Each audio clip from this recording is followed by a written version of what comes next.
உலகையே உலுக்கியுள்ள துயர சம்பவம் கத்தாரில் அரங்கேறியுள்ளது. கத்தாரின் முக்கிய இயற்கை எரிவாயு உற்பத்தி மையங்களில் ஒன்றான ராஸ் லஃபான் தொழிற்பேட்டையில் அமைந்துள்ள பர்சான் எரிவாயு ஆலையில் ஏற்பட்ட பயங்கர வெடிவிபத்தில் இந்தியர்கள் உட்பட 13 தொழிலாளர்கள் உயிரிழந்த சம்பவம் பெரும் அதிர்ச்சி ஏற்படுத்தியுள்ளது. ஈரான் போர் காரணமாக சேதமடைந்திருந்த இந்த ஆலையில் போர் நிறுத்தத்திற்கு பிறகு மீண்டும் உற்பத்தி பணிகளை தொடங்கும் முயற்சிகள் நடைபெற்று வந்தன.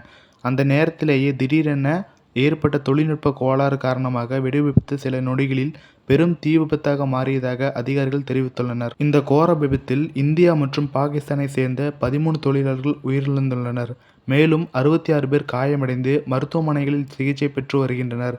காயமடைந்தவர்களில் இந்தியா, நேபாளம், வங்கதேசம் உள்ளிட்ட பல்வேறு நாடுகளைச் சேர்ந்த தொழிலாளர்களும் உள்ளனர். கத்தாரின் மின்சார உற்பத்தி மற்றும் குடிநீர் தயாரிப்புக்கு முக்கிய ஆதாரமாக விளங்கும் இந்த பர்சான் எரிவாயு ஆலை நாட்டின் முக்கிய கட்டமைப்புகளில் ஒன்றாகும். பல மணி நேர போராட்டத்திற்கு பிறகு தீ முழுமையாக கட்டுக்குள் கொண்டு வரப்பட்டுள்ளதாக அதிகாரிகள் தெரிவித்துள்ளனர். இந்த துயர சம்பவத்துக்கு தோஹாவில் உள்ள இந்திய தூதரகம் ஆழ்ந்த இரங்கலை தெரிவித்துள்ளது. மேலும் உயிரிழந்த மற்றும் காயமடைந்த இந்தியர்களின் குடும்பங்களுக்கு தேவையான அனைத்து உதவிகளும் வழங்கப்படும் என உறுதியளிக்கப்பட்டுள்ளது. பணி நிமித்தமாக வெளிநாடு சென்று குடும்பத்தின் எதிர்காலத்திற்காக உழைத்த தொழிலாளர்கள் இவ்வாறு உயிரிழந்திருப்பது பலரையும் சோகத்தில் ஆழ்த்தியுள்ளது.